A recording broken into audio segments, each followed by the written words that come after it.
आप में से बहुत सारे लोग अभी भी नीचे बैठे हैं जिनकी जिंदगी में परमेश्वर ने अद्भुत और बड़े काम किए हैं। आमीन, हालेलुया, हालेलुया।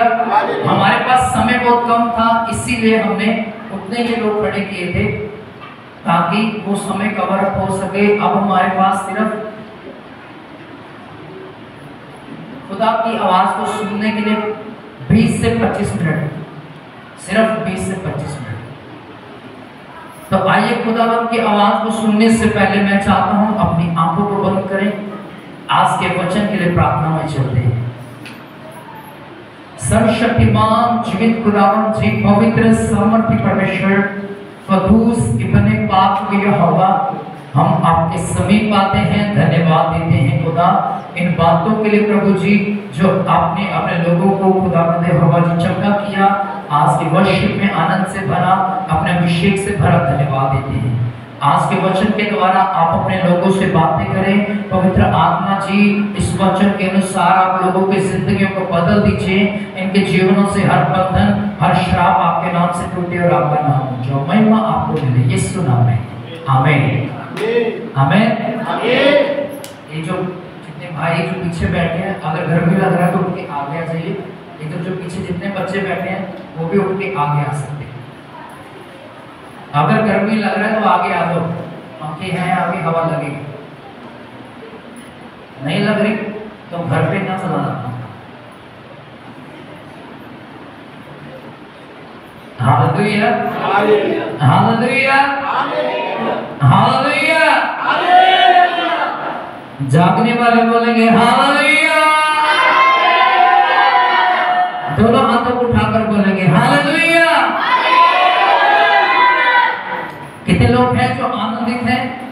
सभी आनंदित हैं? अपने पड़ोसी की ओर देखिए, कहिए मैं आनंदित हूं, मैं खुश हूं, क्योंकि यीशु मसीह ने आज मुझे अपनी हजूरी में आने का अवसर दिया है और अपने वचन को सुनने का अनुग्रह दिया है। आमीन, आमीन, आमीन। एक छोटा सा हम कोरस गाएंगे और उसके बाद हम वचन में चलेंगे। आप लोगों को कितनों को पता है कि जिसे खुदावंद ऊंचा करता है उसे कोई नीचा नहीं कर सकता? कितनों को पता है? इधर बहनों को, आगे वाली बहनों को पता नहीं है? ये समझ नहीं आ रहा जो मैंने बोला। मैं बोल रहा हूं, आप में से कितने लोग ये बात को जानते हैं कि जिसे खुदा ऊंचा करता है उसे कोई नीचा नहीं कर सकता? सभी जानते इस बात को? हालेलुया। जिसे खुदा उठाता है उसे कोई गिरा नहीं सकता। और इसी कोरस को हम गाएंगे और ये पंजाबी में। हालेलुया। जिन्हों आप खुदा करे ऊंचा, ओ नीवा नहीं रह सकता। जिन्हों आप खुदा करे ऊंचा, ओ नीवा नहीं रह सकता। जिन्हों आप उठावे यहोवा, जिन्हों आप उठावे यहोवा, और टिकिया नहीं रह सकता है। जिन्हों आप खुदा करे ऊंचा, ओह नीवा नहीं रह सकता। जिन्हों आप खुदा करे ऊंचा, ओह नीवा नहीं रह सकता। Hallelujah, hallelujah, hallelujah. जिससे हमारा खुदावंद ऊंचा करे उसे कोई नीचा नहीं कर सकता। जिसे हमारा खुदावंद उठाए उसे कोई गिरा नहीं सकता है। Hallelujah, hallelujah. चलिए आज हम वचन की तरफ जाते हैं। मान लीजिए किसी को सिर का दर्द है, ध्यान से सुनिए। वचन में बढ़ने से पहले मैं चाहूंगा अपने फोन को साइलेंट पे कर दीजिए, या तो स्विच ऑफ कर दीजिए, या तो अपना फोन बंद कर दीजिए, या तो अपने फोन साइलेंट पे लगा दीजिए। और बस हंसी खेल बंद, और आप सभी का ध्यान मेरी तरफ है, कोई नीचे नहीं देखेगा, सिर्फ मेरी तरफ देखेगा। मान लीजिए एक व्यक्ति को सिर का दर्द है और वह डॉक्टर के पास आए या मेडिकल पे जाए, तो मेडिकल वाला जो डॉक्टर है उसे कौन सी गोली देगा? क्रॉसिंग की या डिस्प्रेड की देगा? दोनों में से देगा कोई? दोनों तो चलो बुखार की होती है और उससे भी दर्द कम होता है, पर एक्चुअल में ज्यादातर जो है क्रॉसिंग और पैरासीटामोल भी दी जाती है। हालेलुया। पर हमारे खुदावंद के पास एक ही गोली है। आपके और मेरे खुदावंद के पास सिर्फ एक ही गोली है। तो बता सकता कौन सी है? बता सकता आप मुझसे? हालेलुया। नहीं पता? अरे कुछ तो बोलो। वचन। सिर का दर्द है, मेरा वचन ले लो। हार्ट में दर्द है, मेरा वचन ले लो। लंगड़ापन है, मेरा वचन ले लो। और खुदावन अपने वचन में से कर रहता, उसके वचन में इतनी सामर्थ है, जब ये वचन किसी में जाता है, लंगड़ापन खत्म हो जाता है, अंधापन चला जाता है, सिर का दर्द चला जाता है, सबसे बड़ी बात है पापों की क्षमा मिल जाती है। Hallelujah, hallelujah. सिर्फ एक ही गोली, कुछ भी है, बीमारी है, मेरा वचन ले लो, दर्द है, मेरा वचन ले लो, टांग काम नहीं करी, मेरा वचन ले लो। हालेलुया। उसका वचन, सब चीजों में उसका वचन सामर्थी, सब बातों में उसका वचन सामर्थी है। आकाश और पृथ्वी चले जाएंगे, आकाश पृथ्वी की शक्तियां हिलाई जाएंगी, पर मेरा वचन ऐसा है कि वह सिद्ध रहेगा। सिर्फ वचन। भविष्यवाणियां जाती रहेंगी, चंगाइयां खत्म हो जाएगी, इंसान खत्म हो जाएगा, सोच खत्म हो जाएगी, तारे धरती पर आ जाएंगे, सूरज आ जाएगा, चंद्रमा गिराए जाएंगे, पर परमेश्वर का वचन सिद्ध रहता है। आमीन, आमीन। और इसीलिए उसने कहा यदि तुम्हारी नींव पत्थरीली जमीन पे नहीं है, अर्थात वचन पर नहीं है, तो तुम गिर जाओगे। अगर तुम्हारी नींव जमीन पर है, अगर तुम्हारी जमीन पर अपनी नींव रेत के ऊपर, बालू के ऊपर है, तो बहुत जल्द गिर जाओगे। अगर तुम्हारी जमीन पर, पथरीली जमीन के ऊपर तुम्हारी नींव है, तो तुम खड़े रहोगे। Hallelujah, hallelujah. सिर्फ किसके द्वारा? वचन के द्वारा, सिर्फ वचन के द्वारा। आप पूरी बाइबल को छान लीजिए, जितने भी यीशु मसीह के पास आए, सिर्फ यीशु मसीह ने उनसे कहा, एक वचन दिया, तुझे ये करना है। एक भिखारी यीशु मसीह के पास आता है, अंधा होता है, और यीशु मसीह जमीन पर थूकता है। क्या करता है? सभी बोलो। क्या करता है? थूकता है, मिट्टी को लेता है, उसे सानता है और उसकी आंखों पर लगाता है। कौन? यीशु मसीह। क्या करता है? जमीन पर थूकता है, मिट्टी को लेकर उसे सानता है, फिर आंख पे लगाता है, कहता जा शीलो के कुंड में धो ले, जा शीलो के कुंड में धो ले, और वह देखने लग जाता है। एक व्यक्ति उसके पास आता है, अंधा होता है, वो भी बर्तिमाई उसका नाम होता है, सड़क के किनारे पर बैठा भीख मांग रहा होता है। वह परमेश्वर के पास आता है, दाऊद की संतान मुझ पर दया। उसके चेले उसे उठा के लेके आते हैं। यीशु मसीह कहता तू क्या चाहता मैं तेरे लिए करूं? उसने क्या कहा? मैं देखना चाहूं। यीशु मसीह ने कहा तेरे विश्वास ने तुझे चंगा किया। सिर्फ वचन भेजा उसने, सिर्फ वचन, एक शब्द अपने मुंह से निकाला और जितनों ने उसे स्वीकार किया वो अपनी बीमारी से आजाद हो गए। Hallelujah, hallelujah. सबसे और सब बातों में महत्वपूर्ण एक चीज है, वो है परमेश्वर का वचन, और वो आपके सामने है। वो परमेश्वर का वचन लिखती रूप में आपके पास है। कुछ भी करना है, कुछ भी काम खड़ा हुआ है, बीमारी है, गरीबी है, श्राप है, बंधुआई में है, कर्जे के तले है, सिर्फ एक ही चीज है, परमेश्वर की गोली सिर्फ एक ही है, वो है परमेश्वर का वचन। बिना वचन के कुछ नहीं है, और जब तक आपके अंदर ये वचन नहीं है आप कुछ नहीं। जितनी मर्जी घंटों प्रार्थना कर लो, कोई फर्क नहीं पड़ता जब तक ये वचन आपके अंदर नहीं। प्लीज अपने बच्चों को शांत करवाइए और अपना ध्यान मेरी तरफ रखिए। ये वचन, इस इस कलाम के द्वारा सब कुछ हो सकता है। वो शब्द जो खुदावंद ने बोले वो पूरे होते चलेंगे, जो आप भी बोलोगे वो पूरे होंगे। आमीन आमीन हालेलुया हालेलुया हालेलुया हालेलुया। पर ये मेरा टॉपिक नहीं है, ये तो सिर्फ पवित्र आत्मा ने मुझे बताया वचन के बारे में बोला, पर असल जो टॉपिक है वो उस पर आज हम आते हैं। वो टॉपिक का नाम है आलस एक घिनौना पाप है। आलस एक घिनौना पाप है। सुना सभी ने? इधर देखिए भाई, मेरी तरफ देखना, नीचे नहीं देखना। इधर जो बहनें बैठी हैं, पीछे भाई बैठे, वो भी सिर्फ मेरी तरफ देखें। आलस एक ऐसा घिनौना पाप है। आलसी व्यक्ति अपनी जिंदगी में कुछ ऐसे महत्वपूर्ण समय को गवा देता है जो परमेश्वर उसे आशीष देना चाहता है, जिस समय में खुदावंद उसे फलवंत करना चाहता है। एक आलसी व्यक्ति आलस के कारण उस समों को गवा देता है। आप समझ पा रहे? आप सभी को बात समझ आ रही मेरी? अरे बोलिए, कितनों के पास जुबान है? सभी के पास है ना जुबान? तो अपनी जुबान को खोल के उत्तर देना शुरू कर दो। पढ़ेंगे नीति वचन की किताब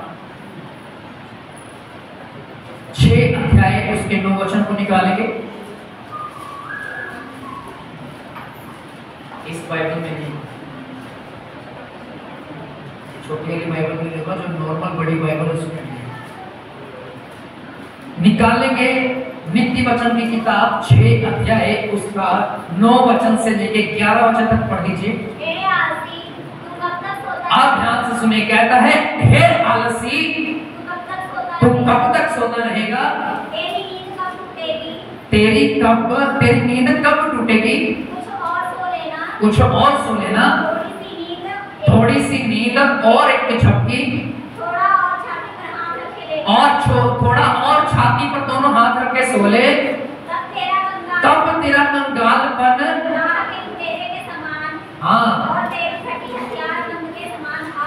हालेलुया कहता है, तब तेरा कंगालपन राह के लुटेरे के समान। जब रात्रि हो जाती है, जब अंधेरा छा जाता है, जब आप किसी सुनसान सड़क पे जाते हो, आप बाइक पे जा रहे हो, मान लो एक व्यक्ति एक बाइक पे जा रहा है, वह जगह बड़ा अंधेरे से भरी हुई है, सामने से 4 बंदे आके तलवारें लेके, पिस्टल लेके, चाकू लेके आपके सामने खड़े हो जाएं, आपको कैसा महसूस होगा? बताइए कैसा महसूस होगा? आप डर जाओगे, अब मैं नहीं बचूंगा। क्यों? क्योंकि उनके हाथ में चाकू, तलवारें हैं, बंदूकें हैं। हालेलुया। और आप नहीं हटते हो, आपके पास कुछ नहीं है। कहता है, हे आलसी, तेरा भी हश्र, तेरा भी अंजाम यही होगा अगर तू आलस करता रहेगा। हे आलसी, कहता तू कब तक सोता रहेगा? उठ जा, अपनी नींद को तोड़ दे, अपनी नींद को त्याग दे। कब तक तू ऐसे ही सोता रहेगा? थोड़ा सा करा और सो ले, एक झपकी और मार ले, दोनों हाथ अपनी छाती पर रख के लेट जा। क्या कह रहा है? अपने दोनों हाथ छाती पे रख के लेट जा। पर ध्यान रखना, तेरा कंगालपन तेरे सामने खड़ा होगा, तेरा कंगालपन, तेरा नंगापन तेरे सामने खड़ा होगा, और तेरी मुसीबत तेरे सामने खड़ी होगी। एक पासवान थे,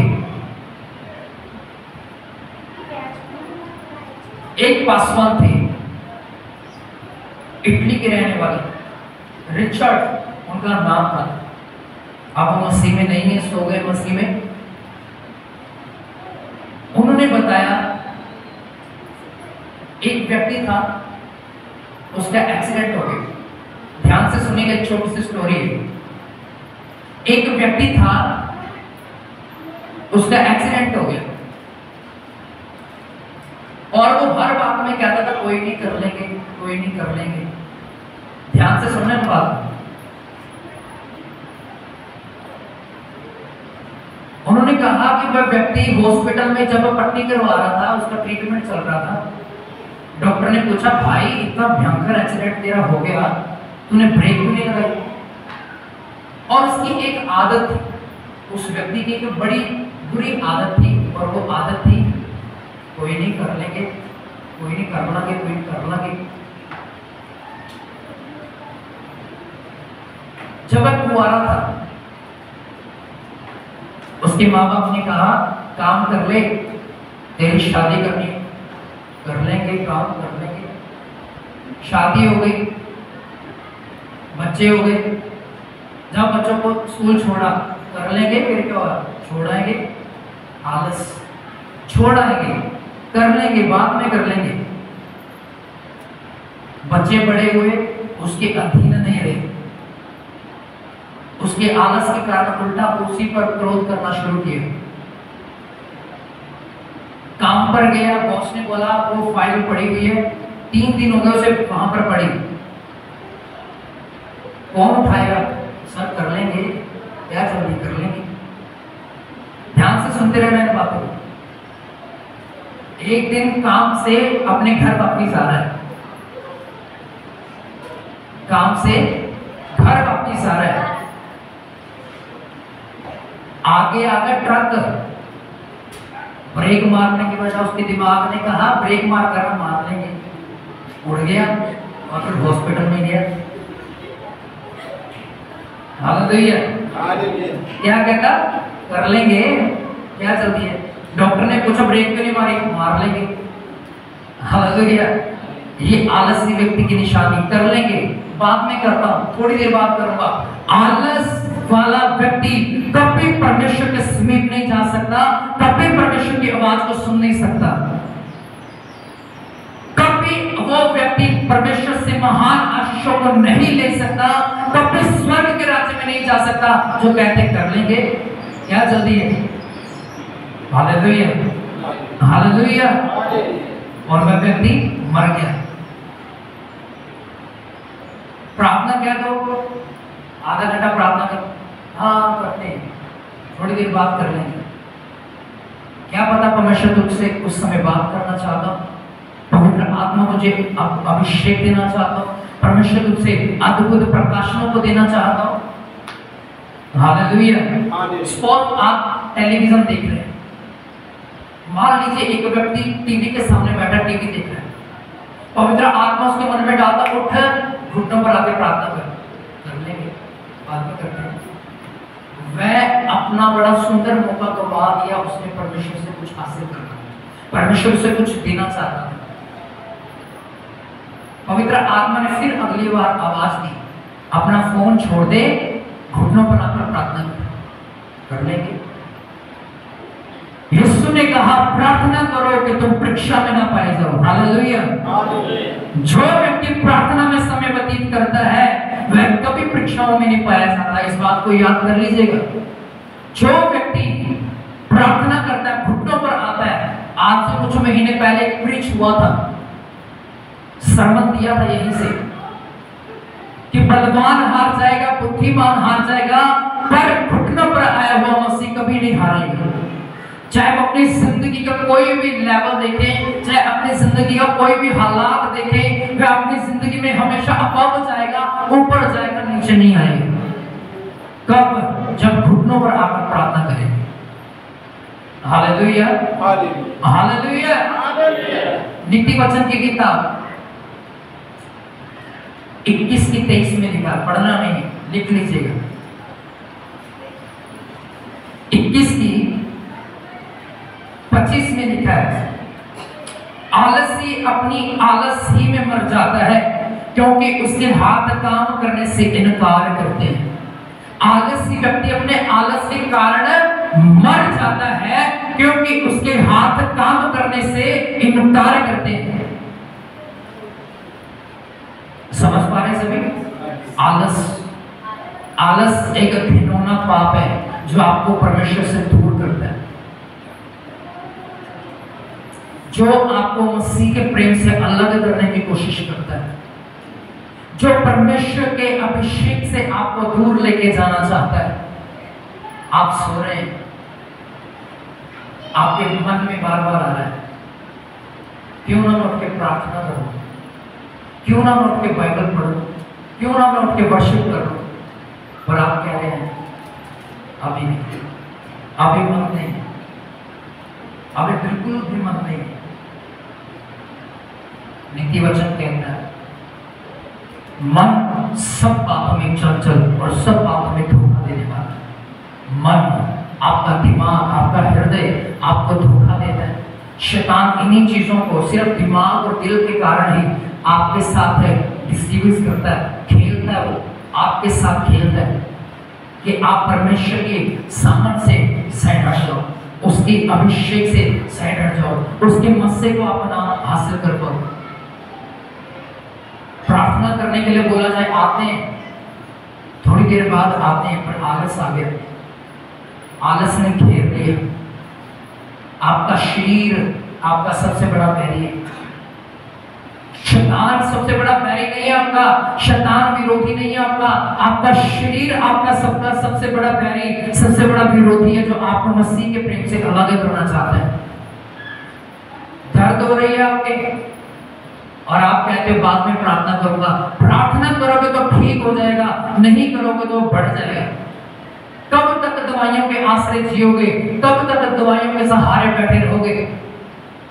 घुटनों पर आके प्रार्थना करना शुरू करो, वो बीमारियां खत्म होती चली जाएंगी यीशु के नाम से। आमीन, आमीन, आमीन, आमीन, हालेलुया, हालेलुया, हालेलुया। 20:13 में पता क्या लिखा है नीति वचन की? नींद से प्रीति ना रख, नहीं तो दरिद्र हो जाएगा। आंखों को खोल तो रोटी से तृप्त हो। किस रोटी की बात करता है खुदा?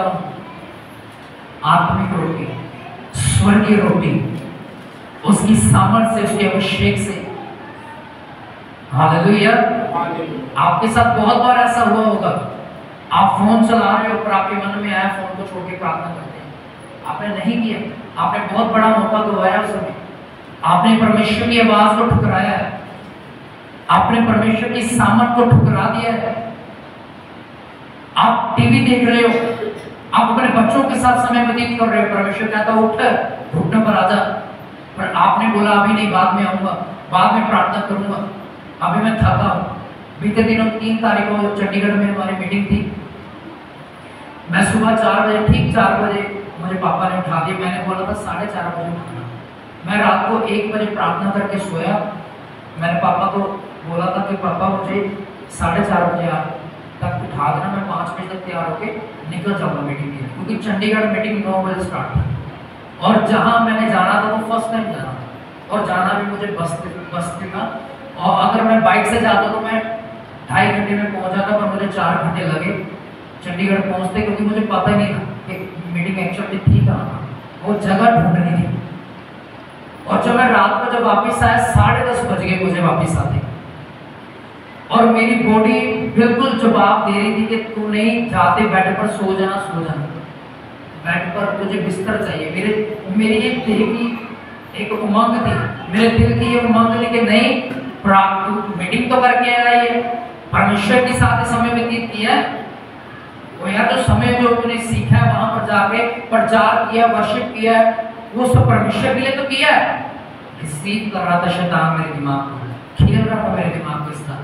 और एक समय आया, मैं जब बेड पर लेटा और मुझे नींद आई, हल्की सी नींद आई, एक आवाज आई, उठ प्रार्थना कर। और मैंने करवट ली, मैंने फिर से आंखें खोली। मेरे शरीर में इतनी हिम्मत नहीं थी कि मैं उठ जाऊं, क्योंकि सफर इतना ज्यादा था, जोर उस जगह पर वर्शिप में इतना लगा, थोड़ा बहुत प्रचार करने के लिए भी मिला, जोर इतना ज्यादा लग चुका था कि बॉडी मेरा साथ नहीं दे रहा।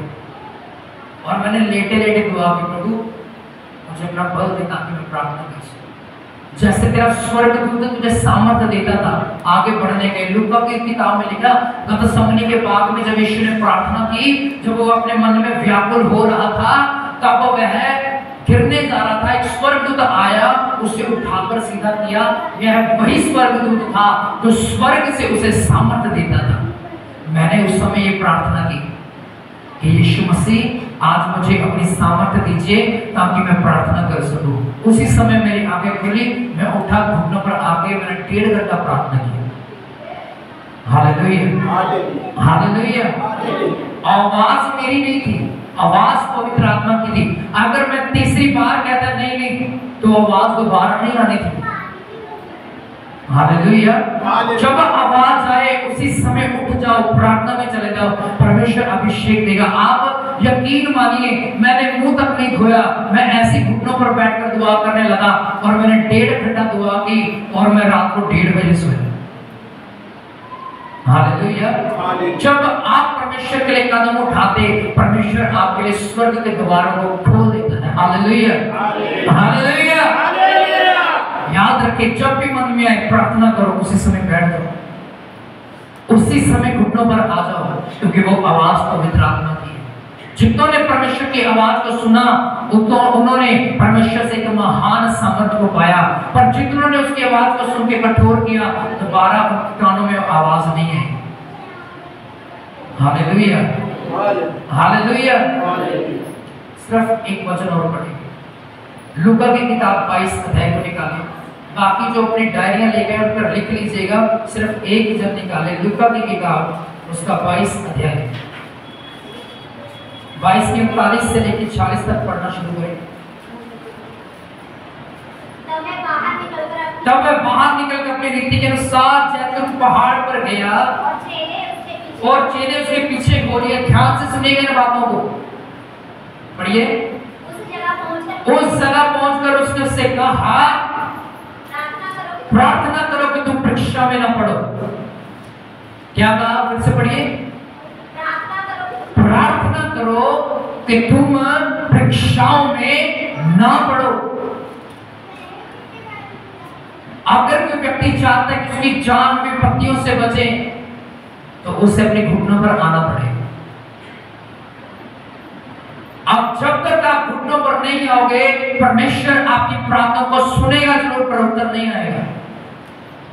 जितना मर्जी रो लीजिएगा, जितना मर्जी गिड़गिड़ा लीजिएगा, नहीं आएगा। घुटनों पर जब आओगे, इंस्टेंटली प्रार्थना का उत्तर आएगा, प्रेयर का उत्तर आएगा। Hallelujah, hallelujah. आगे बढ़िए। और वह आपसे अलग एक ठेला फेंकने की दूरी पर गया और घुटने टेककर प्रार्थना करने लगा। अब सुनिए, कहते हैं कि वो आप थोड़ा दूर हटकर आगे बढ़ा और खुद प्रार्थना करने लगा। कौन? यीशु मसीह। यीशु मसीह एक ऐसा व्यक्ति था, एक ऐसा नबी है, वो ऐसा खुदा है जिसने खुद पहले एक एग्जाम्पल बनकर दिखाया आपको कि प्रार्थना कैसे करनी है।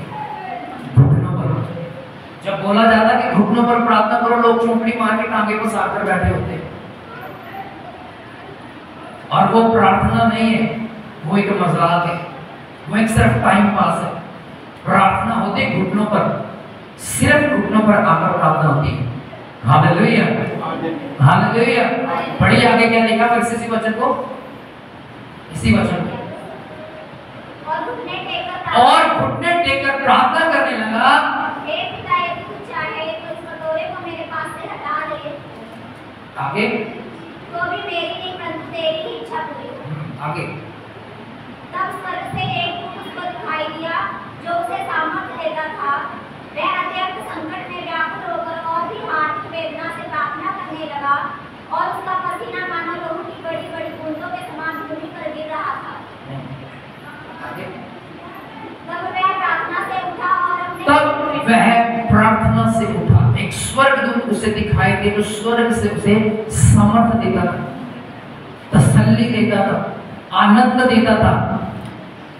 और लिखा, तब वह प्रार्थना से उठा और बाहर जब गया, उसके चेले ऊँग रहे थे, उसके चेले सो रहे थे। उसके यीशु मसीह ने प्रार्थना शुरू करने से पहले क्या कहा? उठो, जागते रहो, प्रार्थना करो कि तुम परीक्षाओं में ना पड़ो। और उसके चेले क्या कर रहे हैं? सो रहे हैं, ऊँग रहे हैं, उनको नींद आ रही है। पढ़िए आगे। और उनसे कहा, क्यों सोते हो? और उनसे कहा, क्यों सोते हो? उठो, प्रार्थना करो कि तुम परीक्षा में ना पड़ो। ये दूसरी बार था जब यीशु ने कहा, ये दूसरी बार था जब पहले प्रार्थना शुरू करने से पहले प्रार्थना, दूसरी बार प्रार्थना खत्म करके वापस आया, फिर से उसने बोला। आगे बढ़िए। वह यह कह ही रहा था कि एक भीड़ आई और कुमारों में से एक, जिसका नाम यहूदा था। बस। Hallelujah, hallelujah. इस अध्याय में नहीं लिखा पर लूक मत्ती मरकुस में अगर आप पढ़ोगे तो लिखा उसने 3 बार प्रार्थना की, 3 बार प्रार्थना किया। तीनों बार उसने अपने चेलों को कहा तुम प्रार्थना करो ताकि परीक्षाओं में ना पड़ सको।